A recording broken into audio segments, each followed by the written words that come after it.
जय जवान जय किसान। हमारे बीच उपस्थित बॉर्डर सिक्योरिटी फोर्स के सबऑर्डिनेट अफसर नरेंद्र पवार जी, ग्राम मीरकपुर के एक बहुत दिग्गज और प्रमुख समाज सेवी। देश के कोने कोने में हमने सर्विस की है, इन्होंने भी सर्विस की। इनकी नौकरी बहुत ही अच्छी नौकरी थी, क्योंकि एक कम्युनिकेशन डिपार्टमेंट में थे। हम जीडी के आदमी थे, और जब हम बहुत दिनों के बाद आपस में मिले तो अक्सर इनके घर और हमारे घर आना जाना रहता है। कभी जब भी ये देवन में आते थे ज़रूर मिल के जाते हैं।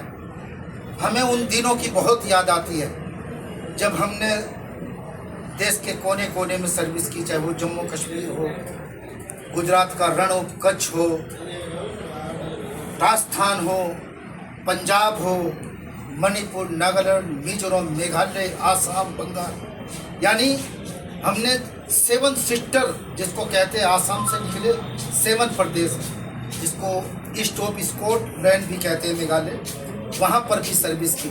और जब हम मिलते हैं सब भाई, हम फौज इकट्ठे होते हैं, तो निश्चित रूप से वो अपनी जवानी के दिन हमें याद आते हैं कि हम कैसे थे, आज कैसे।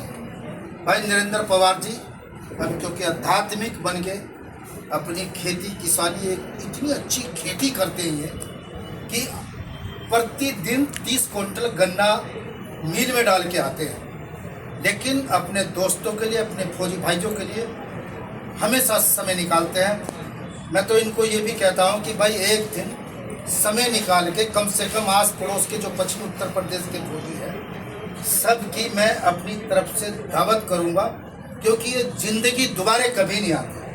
60 साल के बाद इंसान का कोई भरोसा नहीं होता, कब कहाँ और किसको प्यारा कहाँ चले जाए। तो इन्हीं शब्दों के साथ मैं भाई अब नरेंद्र पवार से भी गुजारिश करूँगा कि वो भी अपनी बात रखें।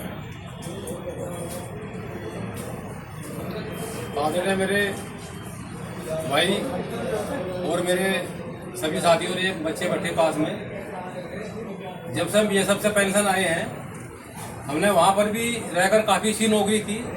बड़े मेल मिलाप से हम सबके साथ में रहते थे, और इतने दिन पेंशन आने के बावजूद भी कम से कम 20-25 साल पहले जो हमारे स्टाफ में लोग सर्विस करते थे साथ में, उनके आज तक भी हमारे पास फ़ोन आते हैं कि साहब आप तो बहुत अच्छे थे, हमारे साथ बहुत मिलजुल कर आपने नौकरी की। लेकिन हमारी जो अच्छाई है, हम उस अच्छाई को आज भी अपने साथ बरकरार रखना चाहते हैं और अपना मान सम्मान से अपना जीवन चला रहे हैं। उसके बावजूद अभी हमने कुछ आध्यात्मिक रास्ते की तरफ अपना मन को मोड़ लिया है। हमने आज तक अपने जीवन के अंदर में कम से कम 3-4 साल से हमने 12 पुराण पढ़ लिए कंप्लीट। हिंदू धर्म के अंदर में कितने ही लोग ऐसे होंगे, 90% से भी ज़्यादा, जिनको ये भी नहीं पता कि पुराण कितनी होती है।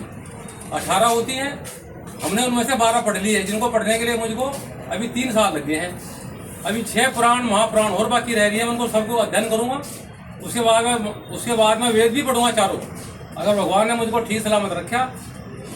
भगवान की कृपा आशीर्वाद से करूँगी। पता नहीं कौन सा कोई पुण्य कर्म ऐसा है कि जो मुझको इतनी चेतना परमात्मा ने दी है कि इस जीवन के अंदर में, इस जीवन को मैंने अभी अच्छे तरह से देख लिया कि जीवन है क्या चीज़। अब मेरा मन जो है, तो मैं वास्तव बताता हूँ, मैं कोई इस बात को बढ़ा चढ़ा कर नहीं बोलता हूँ मैं।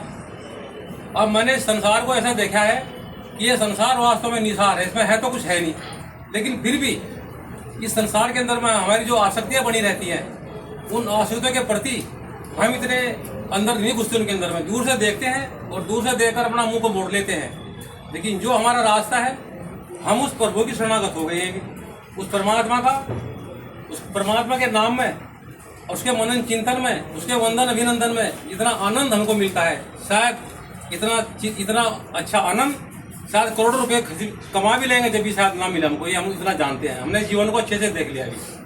उस प्रभु से यही इच्छा है, यही प्रार्थना है कि प्रभु हमको सद्बुद्धि देना, और आने वाले समय में भी हम जो हमारा आध्यात्मिक ज्ञान है खूब अच्छे से बढ़े, और हम इसका हम आगे भी लोगों को प्रचार प्रसार भी करेंगे।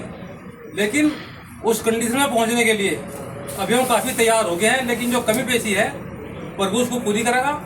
उसके बाद हम लोगों को ज्ञान का भी पाठ पढ़ा करेंगे, ये हमने निश्चित रूप से सोच लिया है। जय श्री राम, जय राधे राधे, जय श्री राम।